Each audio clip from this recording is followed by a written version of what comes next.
ॐ ज्ञानतिमिरान्धस्य ज्ञानाञ्जनशलाखया चक्षुरुन्मिलितं येन तस्मै श्रीगुरवे नमः। श्रीचैतन्यमनोभीष्टं स्थापितं येन भूतले स्वयं रूपा कदा मह्यं ददाति स्वपदान्तिकम्। वाञ्छाकल्पतरुभ्यश्च कृपासिन्धुभ्य एव च पतितानां पावनेभ्यो वैष्णवेभ्यो नमो नमः। जय श्री कृष्ण चैतन्य प्रभु नित्यानंद श्री अद्वैत गदाधर श्रीवासादि गौरभक्तवृंद। हरे कृष्णा कृष्णा कृष्णा हरे हरे, हरे राम राम राम हरे हरे। नारायणं नमस्कृत्य नरं चैव नरोत्तमं देवीं सरस्वतीं व्यासं ततो जयमुदीरयेत्। अष्टप्रायेषु अभद्रेषु नित्यं भागवतसेवया Bhagwati उत्तमश्लोके भक्तिर्भवति नैष्टकी. So we are reading from Canto 4, Chapter 3, entitled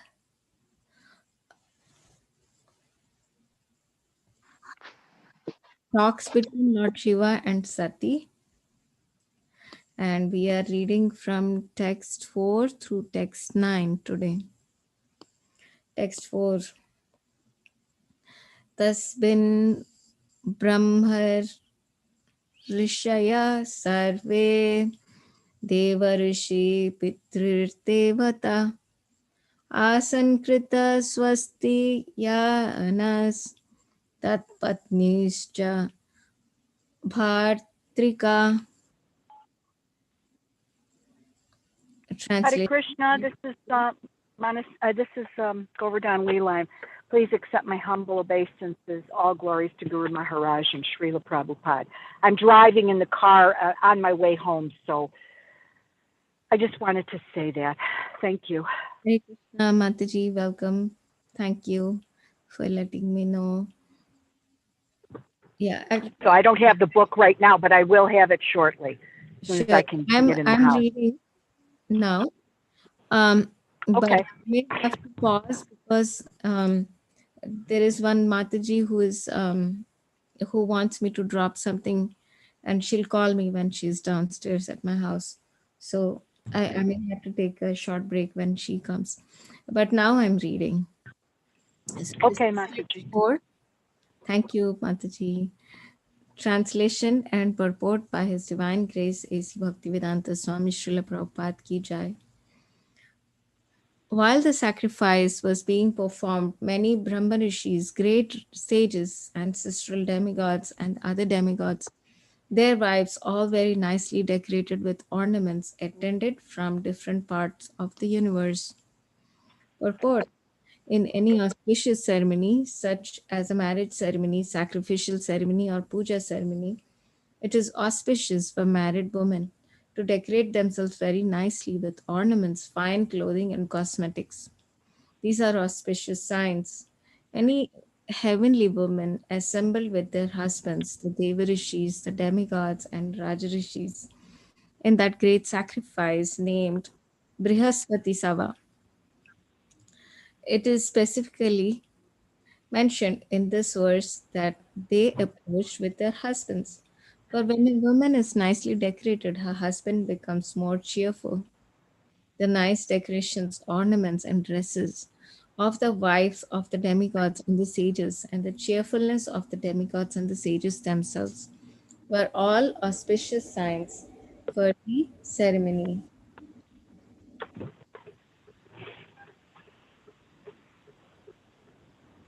Text 5 to 7, they're all together.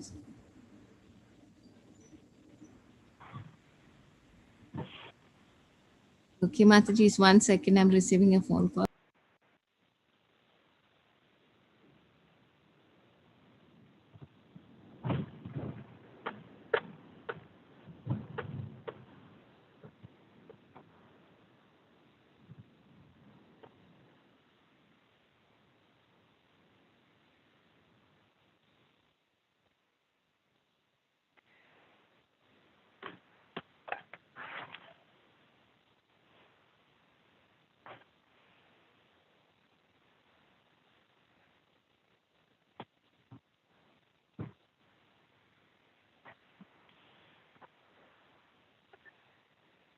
Is anybody else on the call?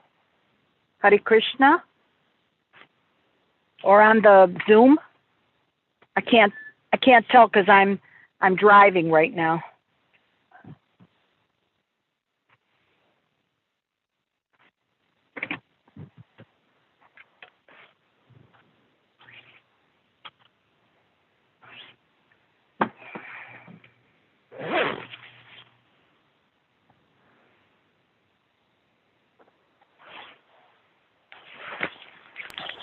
Okay, Mataji, sorry. Uh, yeah, I think it will be a little interrupted because of this. But I will continue reading 5 through 7.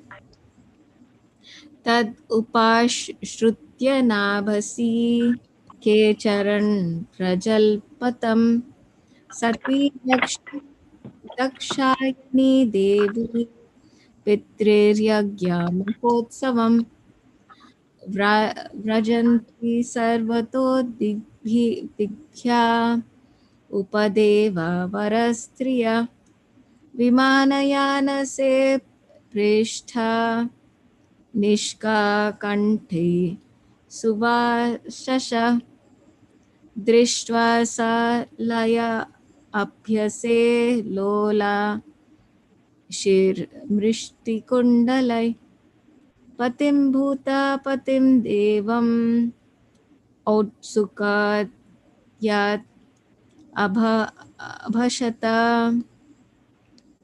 Translation: The chaste lady Sati, the daughter of Daksha, heard the heavenly dancers flying in the sky, conversing about the great sacrifice being performed by her father.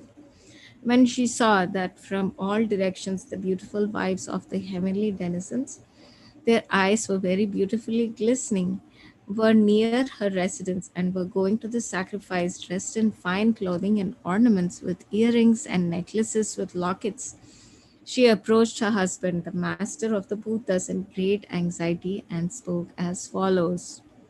Purport: It appears that the residence of Lord Shiva was not on this planet, but somewhere in outer space. Otherwise, how could Sati have seen the airplanes coming from different directions towards this planet and heard the passengers talking about the great sacrifice being performed by Daksha?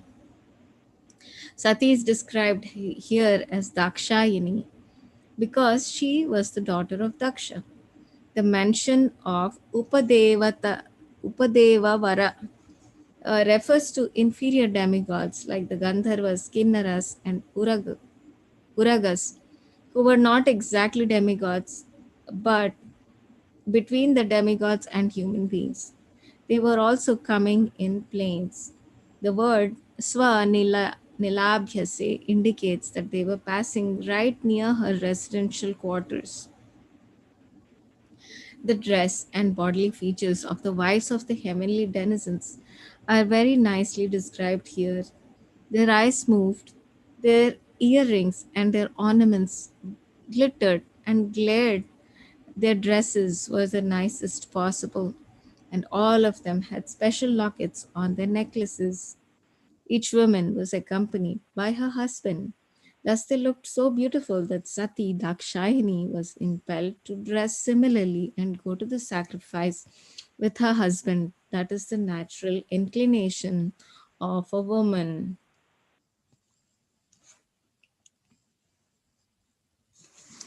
Manasikanga Mataji, Hari Krishna. Hare Krishna Mataji. Would you like to read 8? Excuse me? Would you like to read? Can I just hear? Sure. Thank you. Okay, text 8. सती उवाच प्रजापतिस्ते स्वशुरेष्य सम्प्रतं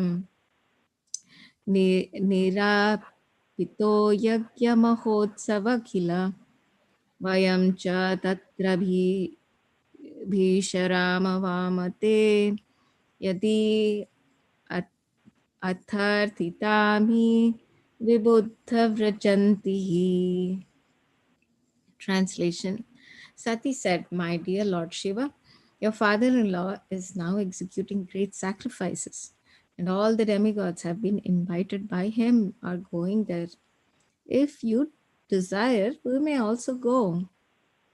Purport: Sati knew of the tension between her father and her husband, but still she expressed to her husband, Lord Shiva, that since such sacrifice was going on at her father's home and so many demigods were going, she also desired to go. But she could not express her willingness directly. So she told her husband that if he desired to go, then she could also accompany him. In other words, she submitted her desire very politely to her husband. Text 9. So this is the last verse for today. I'm Text. here. I'm home now. Leela Manjari Mataji, did you want me to read Sure, the last one? because I don't know when I will get interrupted. Yeah. Okay. Let's see. This is text 9. Tasmin bajinyo mama bar tribihi svaker dhruvam kamish yanti surid didrik shavaha ahamcha tasmin bhavata bikamaye sahopanitam paribaram arhitum. Translation and purport by His Divine Grace, A.C. Bhaktivedanta Swami Srila Prabhupada Ki Jai. Translation: I think that all my sisters must have gone to this great sacrificial ceremony with their husbands just to see their relatives. I also desire to decorate myself with the ornaments given to me by my father and go there with you to participate in that assembly. Purport: It is a woman's nature to want to decorate herself with ornaments and nice dresses and accompany her husband to social functions, meet friends and relatives, and enjoy life in that way. This propensity is not unusual, for woman is the basic principle of material enjoyment. Therefore, in Sanskrit, the word for woman is stri, which means one who expands the field of material enjoyment. In the material world, there is an attraction between woman and man. This is the arrangement of conditional life. A woman attracts a man, and in that way, the scope of material activities involving house, wealth, children, and friendship increases. And thus, instead of decreasing one's natural material demands, one becomes entangled in material enjoyment. Lord Shiva, however, is different. Therefore, his name is Shiva. He is not at all attracted by material enjoyment, although his wife Sati was the daughter of a very great leader and was given to him by the request of Brahma.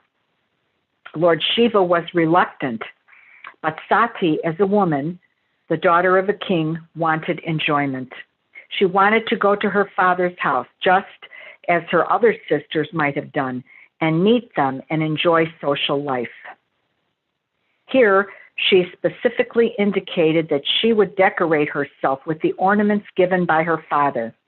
She did not say that she would decorate herself with the ornaments given by her husband, because her husband was callous about all such matters.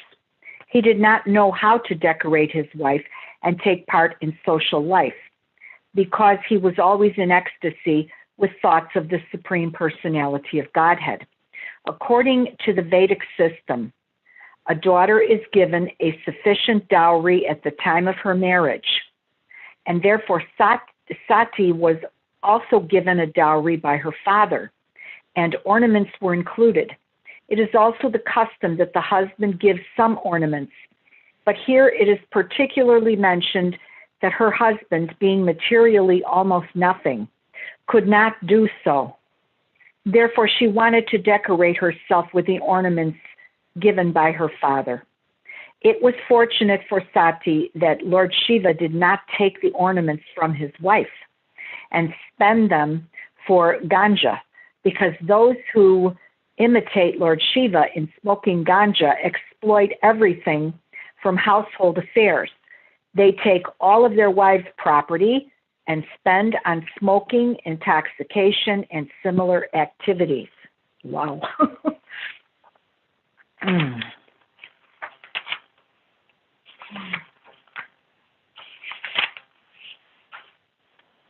Is anybody else on the call, or is it just me now?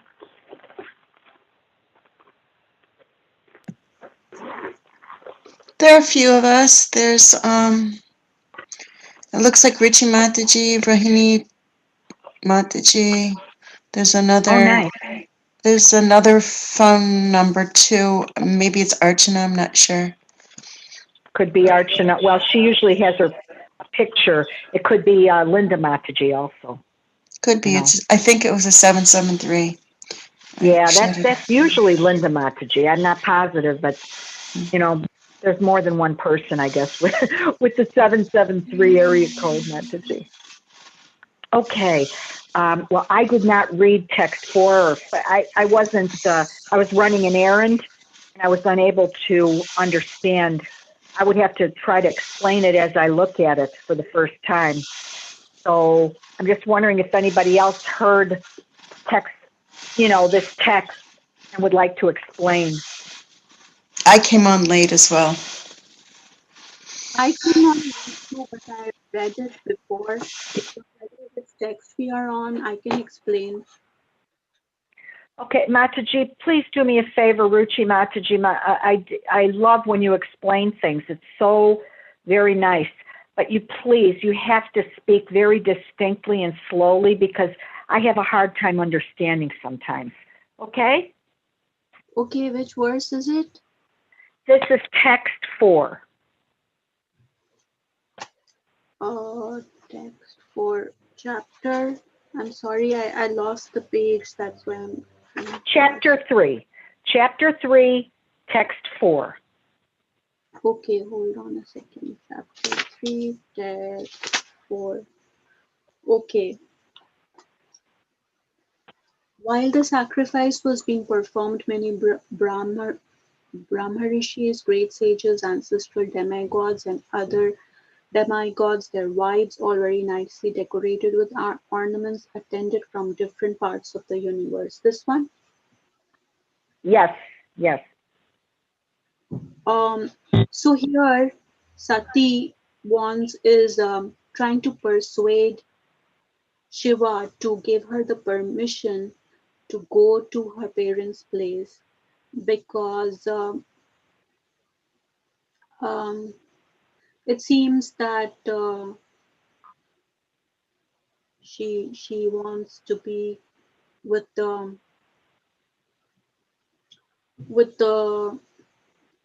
worldly attractions and the worldly uh, relationships are not so easy to give up, even though it might appear to us that they are temporary. In our mind, we know they are temporary.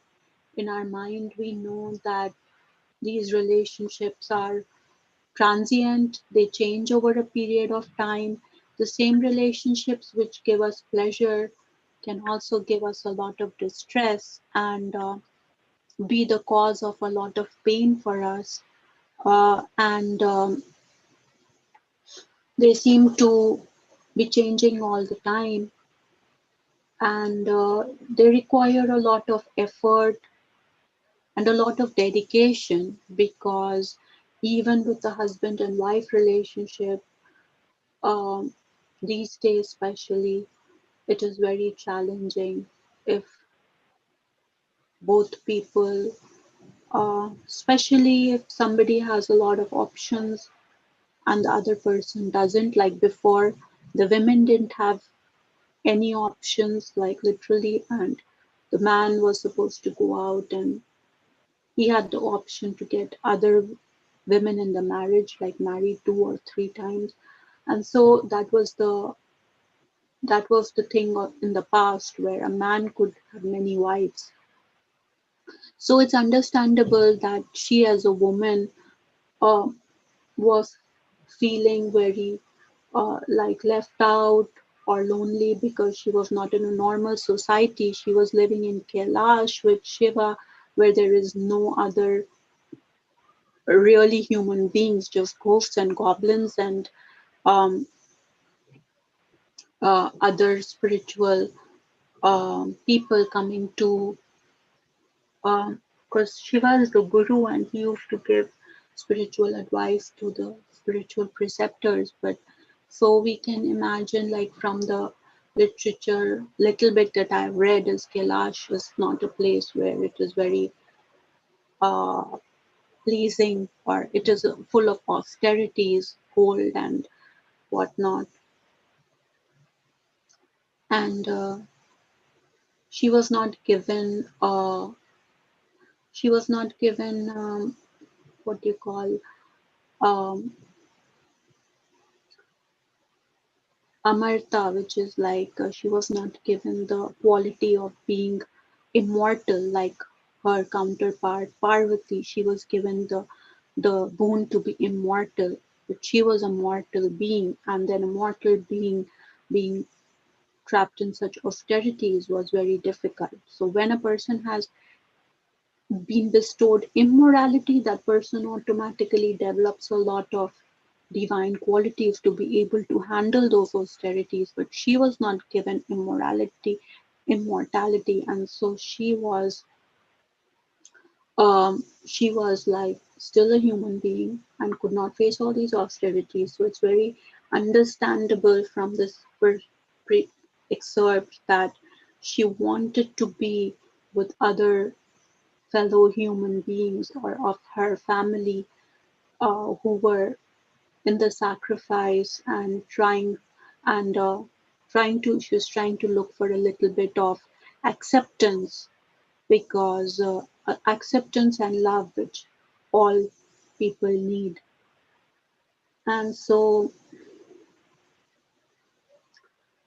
uh, so here it is written that in this ceremonies there was this, it is auspicious for married women to decorate themselves with ornaments and cosmetics.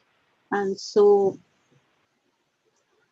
many heavenly women assembled with their husbands, demigods, and rishis in the great sacrifice named Brahaspati Sava. It is specifically mentioned that they approached with their husbands, for when a woman is decorated nicely, her husband becomes more cheerful. So here we know that Shiva was above all this. He was like beyond all these human formalities and human um, what we call demigod, who like the Deva Rishis, demigods, and Raj Rishis. Um, they were like still in the mode of rajas or the mode of passion. So they are still all trying to because it was actually considered auspicious to bestow one wealth. It was also the sign of progressiveness to bestow one's to show off one's wealth as a sign of how much they have progressed, because in the ancient culture it was four pillars: dharma, arth, kam, and moksha. So it was one of the signs of progress, so in the materialistic sense. So they were all trying to show off their good fortune, and so she wanted to be with these people and get her share of cheerfulness, because the nice decorations, dress, and cheerfulness of the demigods and sages themselves were all auspicious signs for the ceremony. And so it was too much austerity for her, and she wanted to be also meeting her family people. And so I think I read a lot in between the lines, but that's why she was so um, he was, I think anybody craves for acceptance and love and being like one among the normal people and being um, so she was like, I think, craving for all that too, just like any normal person would. And that's why she was so so like drawn towards going towards her father's house. And also, like I read in the Uddhav Gita, something that I didn't read it, I heard it from a lecture, but I just wanted to tell you because I thought that I should share that one line, even though it is not very relative, but just in relation to the fact that all these demigods and Rajarshis and all these people are showing off their wealth means to show that they are actually still in the material realm, well, where they are all trying to show their prosperity as a sign of progress. So when in Uddhav Gita, Krishna is actually telling Uddhav, he's seeing these ants and he's telling Uddhav that, do you know this ant was one time actually Brahma? Prajapati Brahma, who was the creator of the universes. And Uddhav is saying, so that to that extent is the uh, temporary manifestation of our fortune and our temporary manifestation of anybody's rise in this whole realm from um, from the realm of Mrityu Lok, that is ours, which is the most temporary of all because it is the most fragile. Like we only have a little bit to live, and then we turn into dust, and then like from here people, like there are many worlds, but they all have a limit to the lifetime because time governs all of this. And if it was not for time, then it would become very, very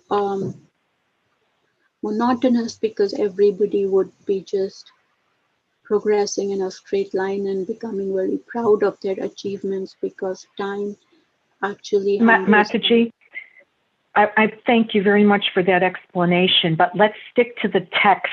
You're giving us a lot of good information, but we have several other, texts to explain. If you would like to Yeah, explain I'm sorry, text I just 5 go through on. 7, that would be fine. Okay? But Yeah, try to stick more to the text because we won't finish on time. Okay? okay, thanks. Yeah.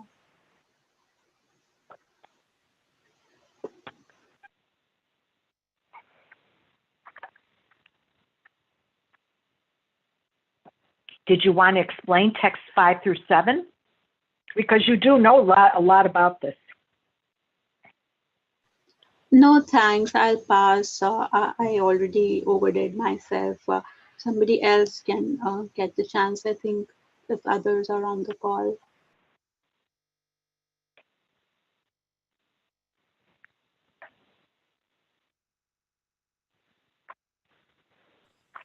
Hare Krishna Mataji, I'm back.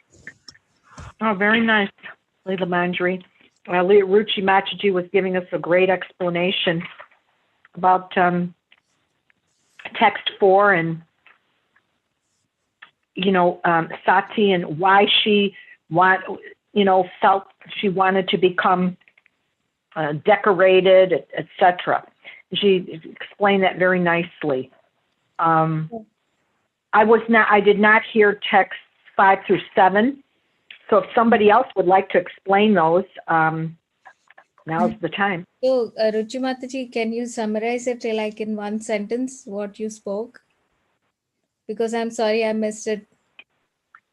You can ask the others. I guess I over explain and I just go on, but it was just about Sati being wanting to go back to her father's place. That's pretty much, yeah. Mhm. Yeah, in 5 through 7, I read 5 through 7 and it seemed like very simple. Um, Simple in the sense that it was a description of how the demigods and the wives of the demigods together, they were flying over the residence of Lord Shiva and they were speaking about the sacrifice that was going to be performed by Daksha. her father. So she approaches her husband, and she asks him if she could also go. And Prabhupada actually makes an interesting observation in the purport by saying that it's highly likely that Lord Shiva was not on this planet but on some other planet, because the demigods were actually um, passing by his residence. So very likely, like, they were on a different planet. And he also says that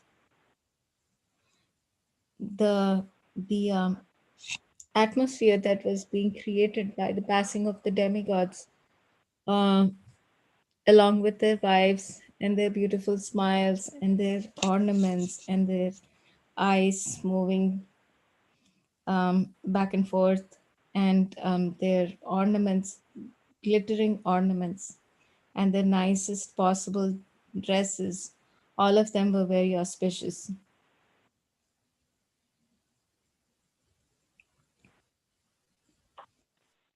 Mataji, why is it considered auspicious that they are dressed Was nicely and this one or the previous one? this one? The Prabhupada does say that, like, it created a very auspicious, they were all very auspicious signs. The cheerfulness of the demigods and sages themselves were all auspicious signs for the ceremony. So in the previous one, actually, he says. Okay. Yeah. Okay. Mhm. Ruchi Mataji, I hope I didn't cut. I'm so sorry. I didn't mean to cut you off. I just sometimes, I mean, you were the first to explain, and I just wanted to make sure that we all got a chance, everybody got a chance to explain.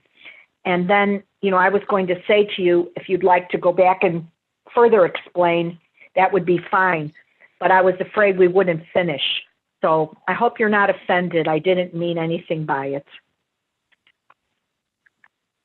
No, I didn't mind. Okay, yeah, it was not, it was meant in, so that everyone would have a chance to speak. That's all.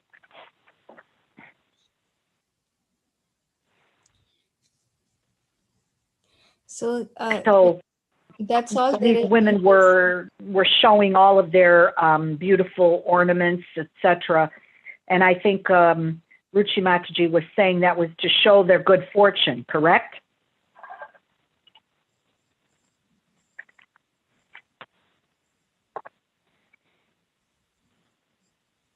Okay, I'm sorry, but I didn't hear anything that Ruchi Mataji said, so I don't know, like, what was discussed. Yeah, but in You this, know, go ahead, Mataji, I'm sorry. in this verse, it just ends by saying that actually Sati also wanted to dress very nicely and go to the sacrifice with her husband, because that is the natural inclination of women. They like to be dressed nicely. No kidding. But that's only on is that only on the material platform? Because it seems to me they're not only on this planet, they're,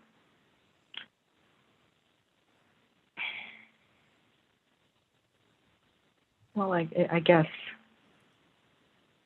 I don't know.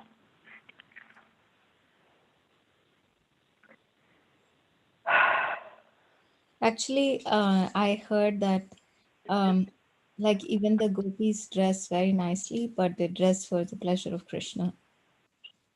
Hmm. So then It's all for Krishna. Yeah. Okay. But I don't know, like, how it means, how the cheerfulness means auspiciousness. I'm not sure. But Prabhupada writes in the purport. Hmm. And then I understood that, when married women are supposed to be dressed nicely. when they go out with their husbands, when they're seen in public, etc. Yes, Mm-hmm. that's a very very common thing Mm-hmm. in India. Mm-hmm. But that's on the material platform, correct? I don't know, Mataji. That's what I'm saying. Like it may be on the spiritual platform also if it is done as service to Krishna, like the gopis, they Mm-hmm. dress for Krishna pleasures. So then Okay. it's no longer on the material platform; it's on the spiritual platform. Okay. Now, I heard bits and pieces when I was driving, and I probably didn't hear it right, but did you read something about that there were beings that were between human beings and demigods?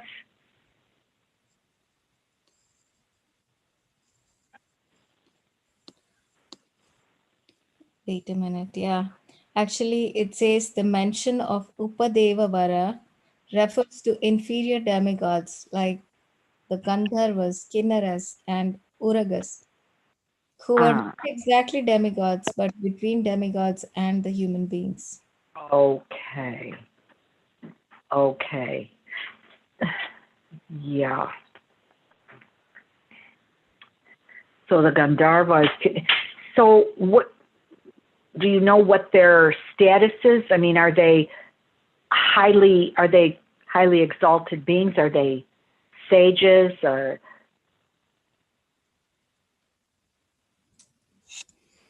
I heard somewhere that Gandharvas are very good singers. they have what, honey? They are singers. Oh, singers. Okay. Yeah, they sing. Mm. They are always singing the glories of the Lord. Oh, very nice. Okay. Let me see. There is one reference which says the Gandharvas who are residents of Gandharvaloka are celebrated as celestial singers. Whenever singing is needed in the celestial planets, the Gandharvas are invited to sing. The Gandharvas can sing continuously for days, and therefore Vakreshwar Pandit wanted to dance as they sang. Mm. So those are Boy, Gandharvas. all these things we're learning, it makes you want to go to the spiritual world. It makes you want to advance so that you can go there and enjoy all this beautiful life in the spiritual world. Hmm. But Gandharvas are not from the spiritual world. The Gandharvas are No, uh, like um, higher than the human beings. They're between the human right. and demigods. Could they be angels by any chance?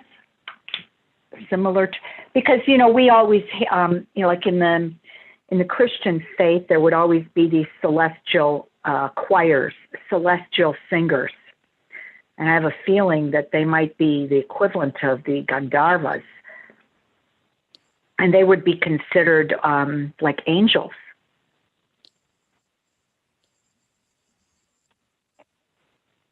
Hmm. I'm not sure, Mataji, how they would be defined. That's okay. I just thought This maybe is you a might know. reference to Kinnara, a class of demigods, often having a half human, half animal form, such as that of Mm. centaur, and are generally seen holding a lute. So I don't know what exactly that means.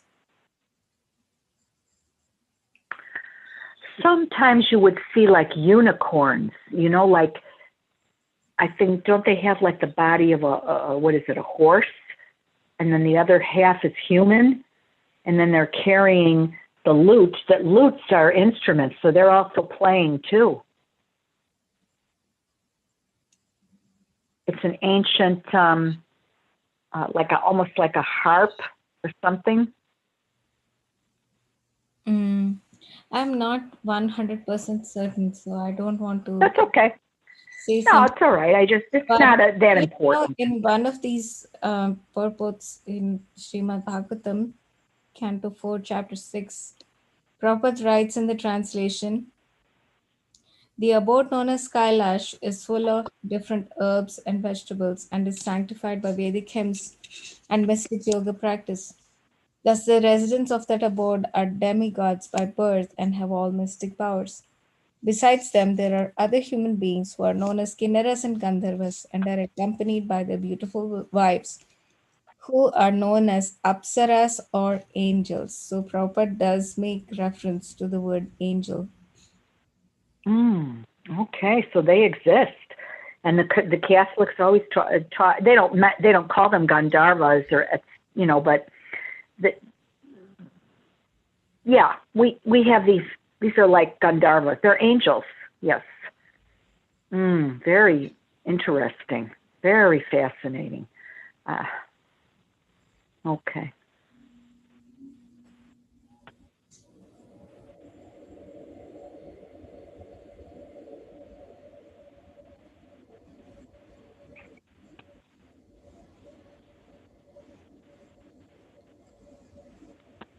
Hmm. Well, would anybody like to share something from what we read today?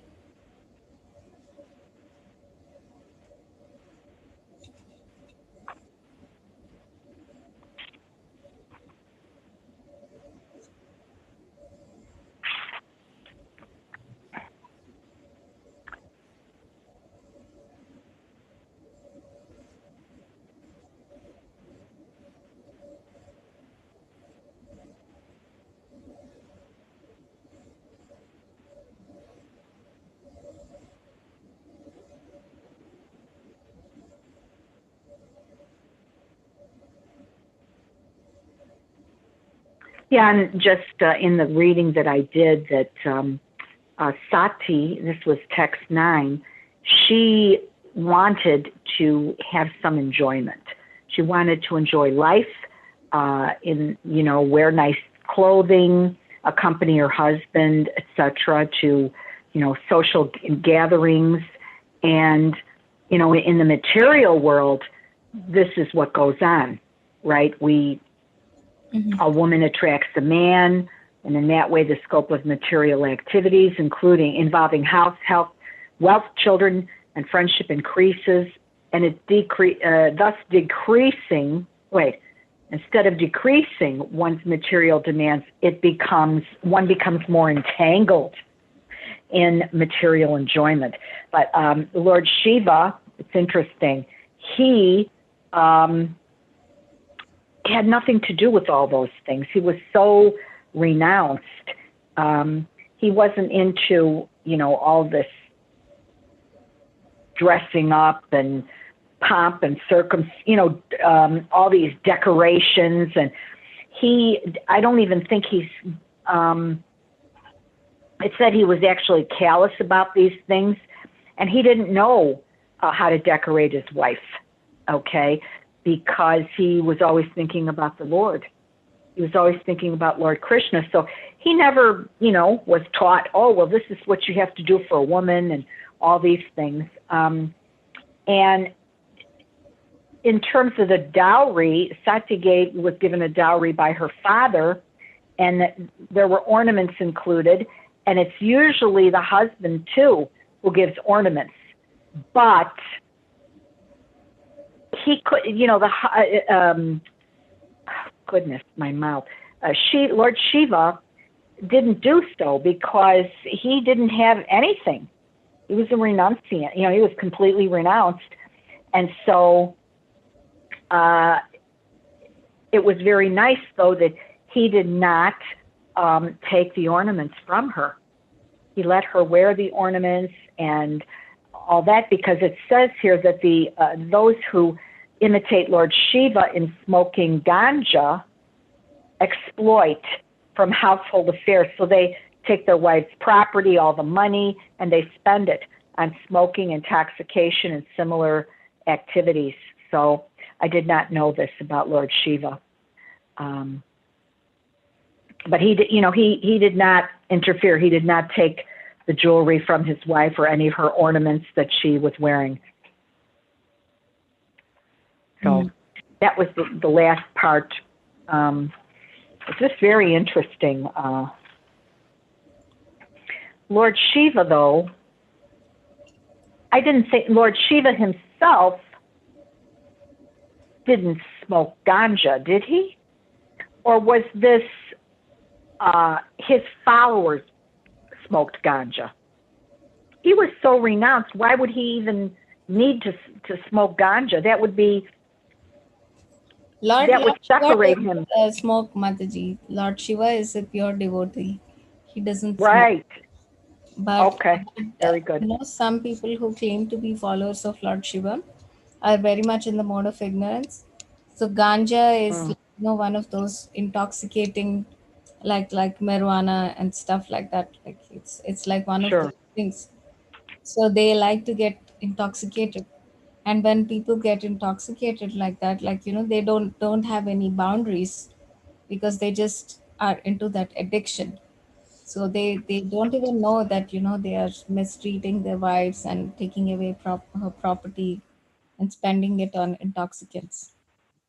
So they are very much in the mode of ignorance.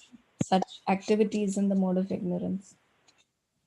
Lord Shiva is a pure devotee of the Lord. He's always absorbed in thoughts of Krishna. He doesn't need such addictions to make him happy. Okay. It's just interesting. I didn't know anything about the followers of Lord Shiva or Lord Shiva until very recently. So I'm learning. It's not only followers of Lord Shiva, Prabhupada even criticizes some people who live in very holy places like Mathura and Vrindavan, and they also so so if a person is addicted to smoking and those kind of things, it just means that he doesn't have enough spiritual strength. Okay. That's very, oh yeah, okay.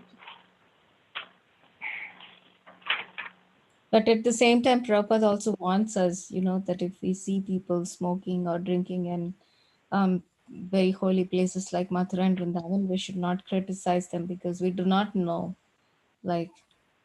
what they have done to take birth and live in such a holy place. He just advises us to stay away from such association. Okay. Yeah, I'm learning all about India, all these different things. Very fascinating.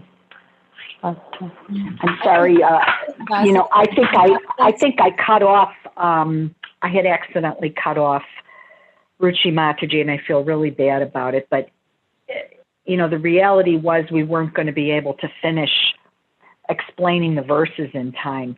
So I had to ask her if she could, wrap it up, because she was very nicely explaining that first text. But I was just afraid, we wouldn't get to, explain the other verses. She said it's okay, but she hasn't spoken since then. So I feel like she left. Whatever. I mean, she left. She's no longer on the class. So it's just the two of us and Rohini Mataji. Okay.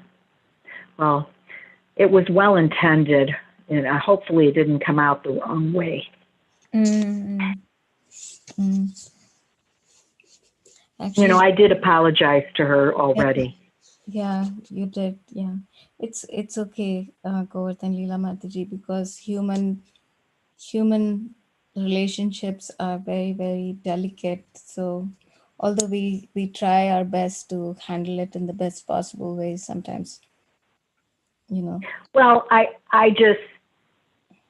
really thought that, for the betterment of the group, that I should have her wrap it up, because then no one else would get to speak. And I'm not talking about myself. I'm just talking in general. Yes. Yeah, sometimes. That's all. Yeah, we have to moderate our group. discussion. Mm. Because, yeah, and that's all. Yeah, Very it's nice. okay, Govardhan Lila Mataji. I'm sure she'll be back tomorrow, and yeah. Okay. I just didn't want her to feel discouraged or anything like that. But that's all. Mm.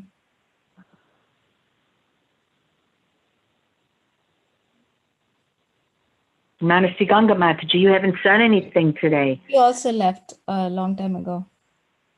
You're kidding. Oh, maybe she had to. Is it just, okay. It's It's just just you you and me? and Rohini Mataji. The three of us? That's it? Yeah. You're sure? Yes, yes. Because, okay. That get together I was talking about? Yeah, maybe I'll pause the recording and then you can call me back. Okay. Yeah, this is live. So, okay, Mataji. Hare So, Krishna. yeah, we'll end here. Rohini Mataji, Hare Krishna. Srila Prabhupada ki jai. Jai.